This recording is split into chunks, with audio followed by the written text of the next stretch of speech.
बिस्मिल्लाहिर्रहमानिर्रहीम एंड अस्सलाम वालेकुम everyone, welcome to another video. तो आज की वीडियो में हम बात करेंगे पीसीओएस के बारे में कि पीसीओएस क्या है, इसके अलामात क्या हैं और हम इसको कैसे ठीक कर सकते हैं, डाइट से हम इसको कैसे ठीक कर सकते हैं, साथ ही साथ वेट लूज़ कैसे कर सकते हैं इनके साथ, और साथ ही साथ कोई ऐसी छोटी मोटी रेमेडीज़ जिनको करके हम जल्दी जो है अपने हार्मोन्स को बैलेंस कर सकें और पीसीओएस को रिवर्स कर सकें।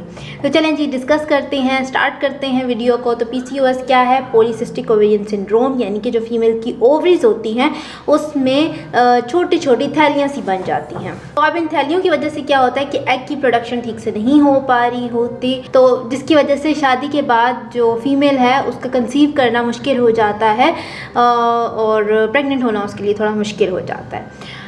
अच्छा, तो पीसीओएस की सिम्टम्स क्या क्या हैं, क्या क्या अलामात हैं इसकी? तो सबसे बड़ी अलामत है वेट गेन होना। वेट गेन और पीसीओएस आपस में इंटर रिलेटेड है।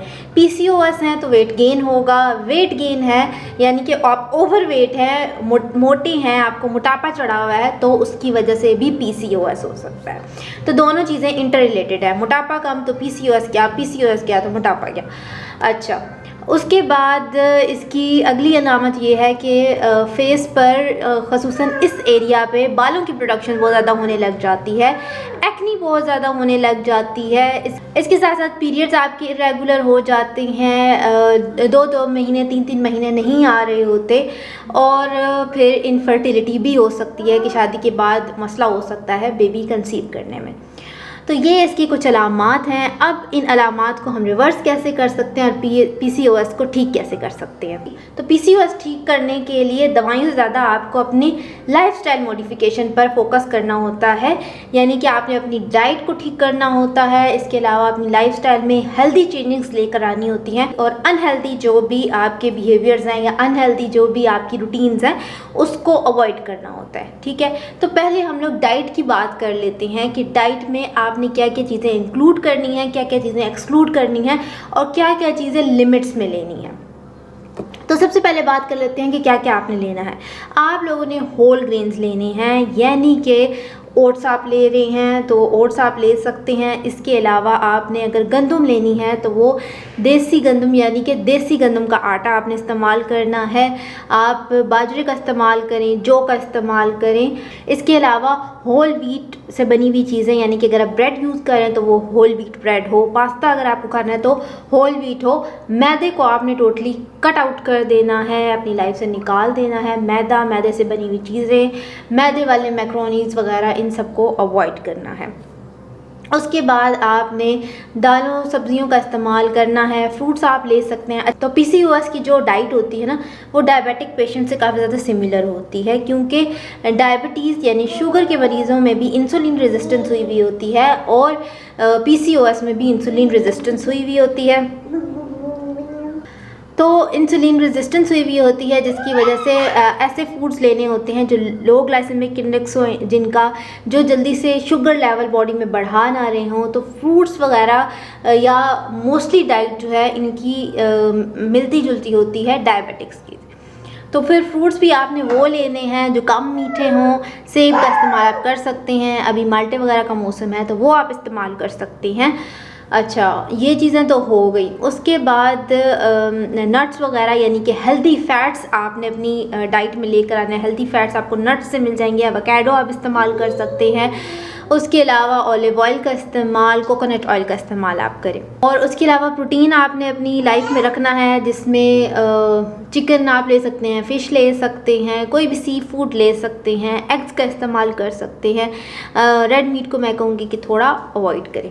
अच्छा, तो उसके बाद अब वो चीज़ें आ जाती हैं जिनको आपने अवॉइड करना है। तो जैसे कि मैं मैदे से बनी हुई चीज़ें और मैदे का इस्तेमाल मना कर चुकी हूँ, तो वो आपने इस्तेमाल नहीं करना। इसके अलावा चीनी को तो बिल्कुल आपने अपने ऊपर हराम कर लेना है। कुछ अर्से के लिए 3-4 महीने तक आप डट कर मुकाबला करें तो आपका ये जो पीसीओएस वाला मसला ये ख़त्म हो जाएगा। तो आपने करना क्या है कि शुगर को यानी कि चीनी को निकाल देना है अपनी लाइफ से। उसके अलावा कोई भी तली हुई चीज़ आपने नहीं लेनी, चाहे घर की बनी हुई तली हुई चीज़ है चाहे बाहर की है, तली हुई चीज़ों को अवॉइड करना है। और बाहर की चीज़ें जंक वगैरह तो बिल्कुल ही मना है। बाहर से कोई सालन वगैरह सब्ज़ी वगैरह भी ला रहे हैं तो वो भी घर पे बेहतर है बनाएं। बाहर की जो सालन होता है, सब्ज़ी होती है, वो भी नहीं लेनी है आपने, क्योंकि वो घी में बनी होती है, तो वो जो है वो उसमें घी ऑयल वगैरह बहुत ज़्यादा होता है, तो वो आपने अवॉइड करनी है। तो घर पे बना हुआ साफ़ सुथरा खाना आपने इस्तेमाल करना है। कोशिश करनी है कि चिकनाई तेल वगैरह का इस्तेमाल इसमें कम से कम हुआ। तो बिल्कुल आपने अपनी हेल्दी ईटिंग, हेल्दी रूटीन रखनी है, बाहर की चीज़ें बंद कर देनी है, घर की चीज़ें खानी है और हेल्दी चीज़ें खानी है। अब क्या क्या चीज़ें आपने लिमिट्स में लेनी है, तो इसमें आपने डेयरी को लिमिट कर लेना है, यानी कि डेयरी प्रोडक्ट्स में दूध और दूध से बनी हुई चीज़ें आ जाती हैं। हाँ, कोकोनट और आलमंड मिल्क का इस्तेमाल आप आराम से कर सकते हैं। बाकी आप कोशिश करें कि low fat milk, low fat yogurt इस्तेमाल करें। तो ये वो चीज़ें हो गई जो आपने इस्तेमाल करनी है, नहीं करनी या लिमिट्स में करनी है। तो ये आप लोगों को उम्मीद है समझ आ गई होगी। अब बात कर लेते हैं रेमेडीज़ की। तो 2, 3, 4 रेमेडीज़ हैं जिनको आप फॉलो करके अपने हार्मोन्स को बैलेंस कर सकते हैं, और ये जो PCOS वाला मसला ये भी रिवर्स हो जाएगा, आपके हार्मोन्स बैलेंस होने लगेंगे और वेट भी कम होगा। तो सबसे पहली चीज़ है मेथी दाना। मेथी दाना बहुत अच्छा है, हार्मोन्स को बैलेंस करने में बहुत ज़्यादा हेल्प देता है। तो आपने क्या करना है कि रात में मेथी दाने को पानी में भिगो के रख देना है और सुबह उस पानी को पी लेना है। इसके अलावा दालचीनी का पानी आप इस्तेमाल कर सकते हैं, और साथ ही साथ आप जो बीज होते हैं, सीड्स होते हैं, फ्लैक्स सीड्स हो गए, अलसी के बीज, सनफ्लावर सीड, सूरजमुखी के जो फूल के बीज होते हैं वो हो गए। उसके अलावा सीसमे सीड्स यानी कि तिल, और पम्पकिन सीड्स, कद्दू के बीज, इनका इस्तेमाल आप कोशिश करें डेली बेसिस पे 1 टेबलस्पून का इस्तेमाल करें। इसके अलावा मैंने एक वीडियो बनाई थी जिसका टाइटल होगा कि उन लेडीज़ के लिए जो प्रेग्नेंट नहीं हो पा रही, तो वो जो सीड साइकिलिंग उसमें मैंने बताई है वो PCOS के पेशेंट्स में फॉलो कर सकते हैं। तो उनके भी जो उनका जो साइकिल है वो रेगुलेट हो जाएगा, उनके जो हार्मोन्स है वो बैलेंस होने लग जाएंगे। तो वो सीड साइकिलिंग भी आप कर सकते हैं और वो वीडियो देख सकते हैं, मैं उसका लिंक डिस्क्रिप्शन में दे दूँगी।